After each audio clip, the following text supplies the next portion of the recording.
Complaint చేస్తాం, కోర్టుకు వెళ్తాం. సో ఇవన్నీ ప్రొసీజర్స్ మా తరపు నుంచి ప్రజల పక్షాన పోరాటం చేయాల్సినటువంటి అన్ని ప్రొసీజర్స్ ఫాలో అవుతాం. మీరు తిరిగి తీసుకుని వచ్చి మీరేం మాకు సూక్తులు చెప్పాల్సినటువంటి పని లేదు. మీరు చేసేటువంటి మీ దెయ్యాలు వేదాలు వల్లించినట్టుగా మీరేం మాకు నీతులు వల్లించాల్సినటువంటి అవసరం లేదు. మీరు చేసినటువంటి భూదోపిడీ గురించి ప్రజలు ఇప్పటికే విశాఖపట్నం పరిసర ప్రాంతాలు ఉత్తరాంధ్ర రాష్ట్రం అంతా కూడా దాని గురించి చర్చించుకుంటా ఉంది.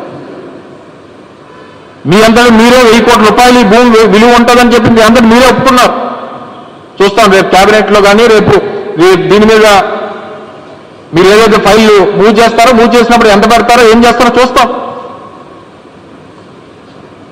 సో ఇవన్నీ కూడా మీరు చేస్తున్నటువంటి భూదోపిడీని, మీరు చేస్తున్నటువంటి రాజకీయ కుట్రల్ని, తిరుపతి లడ్డూ మీద మీరు చేసినటువంటి తప్పుడు ప్రచారాన్ని తిరిగి తీసుకుని వచ్చి మమ్మల్ని ప్రేరేపించడం,